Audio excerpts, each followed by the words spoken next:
Assalamualaikum warahmatullahi wabarakatuh. Kembali lagi bersama saya Salva Aulia Sandi di POKPI, Podcast Komunikasi Penyiaran Islam. Kali ini saya bersama dua narasumber kita dari berbeda daerah ya. Tentunya bisa langsung perkenalan sama mas mbaknya. Dulu nih, Ya, sampai dulu ya. saya baik, perkenalkan, nama saya Sultan Agus Putra. Saya dari Kalimantan yang kuliah di Unas Dewa. Nah, kalau saya sendiri itu Mufidatul Khairiyah, berasal dari Riau. Saya mahasiswa Universitas Hasyim Asy'ari Kedung Jombang. Kebetulan mas mbaknya kan dari daerah yang cukup jauh ya, dan punya nggak sih cerita yang lumayan bisa dibilang unik gitu, kok bisa sampai ada di sini gitu loh. Kan otomatis mas mbaknya ini anak perantauan ya, nah itu gimana ceritanya bisa sampai ada di sini? Monggo mas ya, nggak apa-apa. Saya.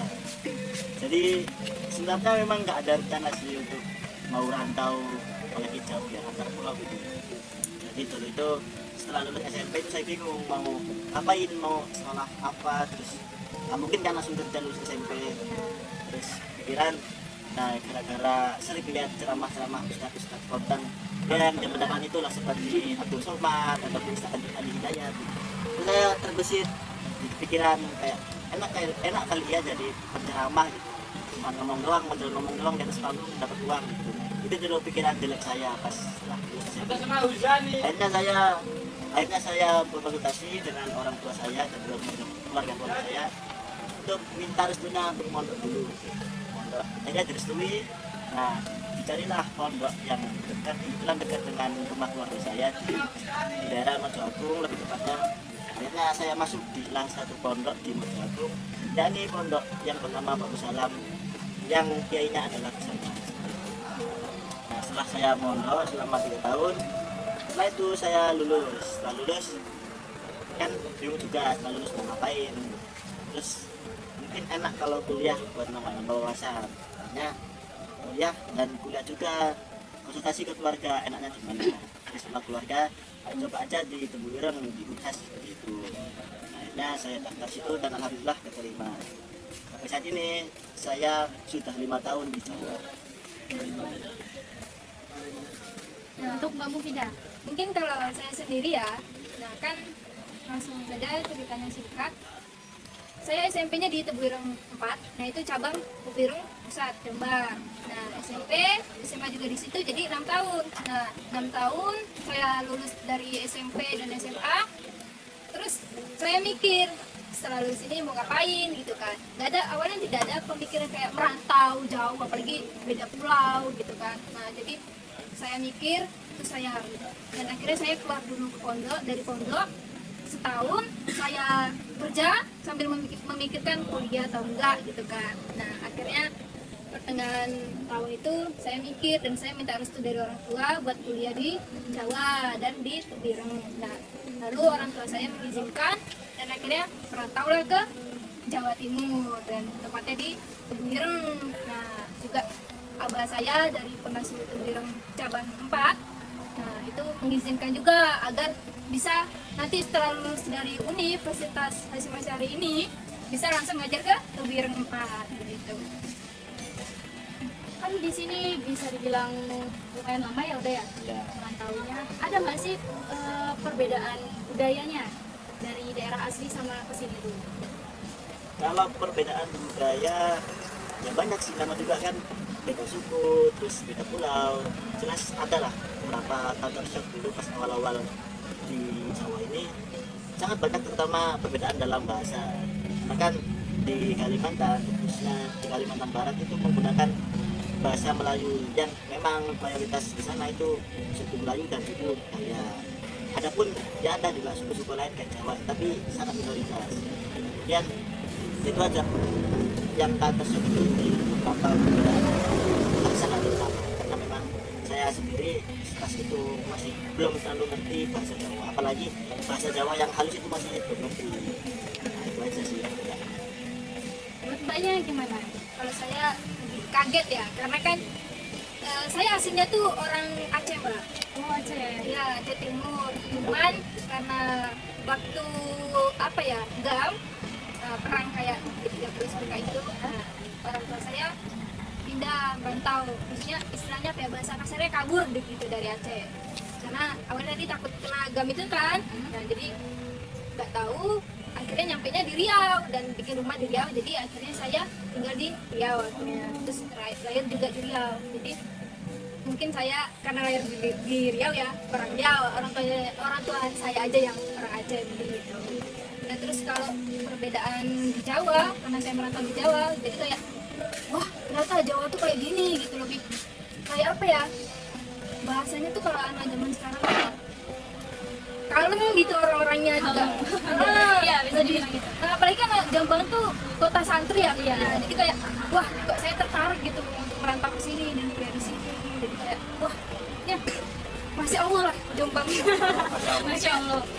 Bahasanya juga kan susah dimengerti ya, kalau orang Riau kan bahasanya Melayu tapi pakai ada yang Melayu A, I, O, U gitu kan, terus kalau bahasa Aceh tuh lebih kayak Melayu tapi Melayunya Aceh gitu. Gitu. Setelah lama merantau di sini, ada nggak hal menarik yang Mas Mbak temuin di sini gitu? Yang menarik gitu? Hal menarik ya, banyak banget hal-hal menarik yang ada di Jawa. Soalnya kan gimana ya, di Jawa kan banyak lah kayak transportasi umum, mulai dari bis, kereta ataupun yang lainnya, itu di sini tuh lengkap lah dibandingkan di Kalimantan. Soalnya kan Kalimantan sendiri ya transportasinya cuma transportasi umumnya cuma ada bis. Dan itu nggak ada kayak kereta, terus MRT yang lain itu belum ada di Kalimantan. Soalnya kan di Kalimantan itu daerahnya tuh rata-rata perbukitan, jadi naik turun dikit. Nah jadi kan masih dipertimbangkan lagi sama pemerintah untuk membangun stasiun ataupun kereta di sana. Juga perbedaannya tuh banyak loh. Terus saya sangat senang pada bisa berada di Jawa ini ya, karena itu tadi banyak sekali hal yang menarik yang kita temui di sini yang ada di Kalimantan. Buat Mama Fida sendiri, ada nggak hal yang menarik? Mungkin karena saya baru setahun ya, saya setahun di sini, jadi kayak apa ya, belum menemukan, mungkin sedikit menemukan hal menarik di sini. Di sini tuh kayak apa ya bahasa sih kagetnya, bahasa menarik tuh. Kalau bahasa Jawa sini itu lebih ke ya Jawa, kalau di Riau kan ada bahasa, ada orang Jawa, cuman Jawa itu kayak ya campur gitu. Kalau di sini kan bahasa Jawa Jombang tuh kayak lebih apa ya? Jawa Tulen. Kalau di Riau kan beda gitu kan. Terus juga makanannya yang manis, apa? Ya manis lah ini kalau di sini. Karena kalau orang Riau tuh menganggap orang Jawa tuh makanannya manis-manis. Iya, manis-manis. Jadi kayak Kurang begitu suka sama pedas gitu. iya, jadi kayak wah, gitu.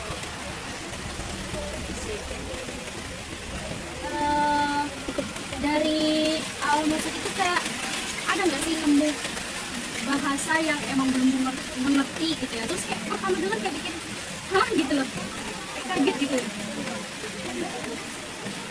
Kalau untuk bahasa yang belum sama sekali itu pertama bahasa Madura gitu.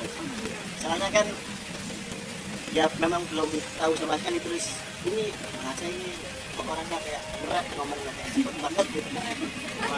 Bukan, mohon maaf ya, bukan saya mengejek atau enggak. Memang saya mendengar bahasa Madura itu pagi terus ya unik gitulah bahasa. Terus kalau bahasa Jawa kan udah ngerti lama lah, apalagi pas awal merantau itu sudah paham sedikit bahasa Jawa atau ngerti bahasa Jawa. Itu tadi bahasa yang menurut saya asing saya dengar itu ya bahasa Madura ini. Karena memang belum pernah sama sekali dengar orang Madura ngomong seperti apa, dan juga bahasa-bahasanya itu sangat jarang terdengar di dunia saya seperti itu. Nah, kalau saya sendiri itu ya sama kayak Mas yang Madura gitu kan. Saya di sana kan nggak ada orang Madura ya, jadi kayak oh ternyata di sini tuh ada orang Madura gitu. Madura tuh di sini juga. Saya kan pernah ke Madura ya, ikut teman saya. Ya, oh ternyata gini juga. Ya itu kata Mas saya tadi ngomongnya cepet juga katanya kan kenal apa ya, keras gitu orang. Padahal enggak gitu. Iya. Itu sih. Ada nggak sih hal-hal yang mempengaruhi kehidupan sehari-harinya setelah lumayan lama merantau di sini? Kalau saya sendiri banyak sih kayak lebih mengerti bahasa Jawa, dan apa ya, kalau ngomong tuh juga udah mulai bahasa Jawa gitu. Terus pakaiannya saya dulunya kayak wah jadi harus lebih feminim, lebih kayak muslimah banget gitu ya. Itu sih kalau saya ya. Kalau bagi saya sendiri tidak ada sih kayak perbedaan dulu sebelum di Jawa dan setelah sendiri tidak ada perbedaan yang mencolok. Soalnya ya dulu kan masih SMP ya, jadi ya hanya sekedar ya pakai baju biasa aja. Terus juga mungkin perbedaannya ya di logat saya bicara, mungkin ada perbedaan di dunia sekarang. Juga mungkin ya sekarang itu lebih ya, alhamdulillah lah, paham dengan orang-orang sekitar, orang-orang yang di Jawa dari daerah lainnya. Dan juga mungkin beberapa bahasa halusnya Jawa itu saya paham beda sih. Yang itu mempermudah saya ngomong dengan orang-orang lokal, terutama orang-orang yang sudah tua gitu. Selama menjalani kehidupan sehari-hari ada nggak hambatan-hambatan gitu bagi mas sama mbaknya, kan anak rantau nih? Ya, Ada nggak sih?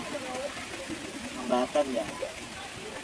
Kalau untuk sekarang sih alhamdulillah udah nggak ada. Kalau untuk hambatan mungkin lebih ada karena faktor perbedaan bahasa itu tadi. Jadi yang membuat kadang ngomong dengan teman itu, teman ataupun orang lainnya itu kadang bingung ini apa sih ini, kadang sampai tanya ini apa artinya, seperti itu. Kalau untuk sekarang sih alhamdulillah udah mulai bisa beradaptasi dan juga udah paham lah sedikit banyaknya tentang budaya Jawa ataupun bahasa Jawa seperti itu. Nah, kalau untuk saya sendiri hambatannya mungkin ya karena sama-sama anak rantau ya, jadi ya itu tadi ya bahasa sih pastinya, karena apa ya, dari Riau yang bahasanya Melayu terus ke Jawa kan nggak bisa sama sekali ya kan, apalagi bahasa Jawa Jombang itu ya lebih ke apa kehalusan gitu. Itu sih, tapi sedikit demi sedikit ya bisa memahami dari yang kasar ke halus itu sudah bisa.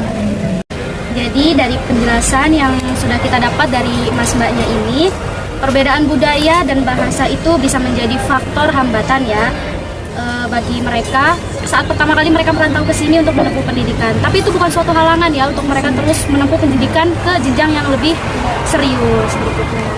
Terima kasih ya mas mbak ya, Ya, waktunya. Ya, sama-sama. Assalamualaikum warahmatullahi wabarakatuh. Waalaikumsalam.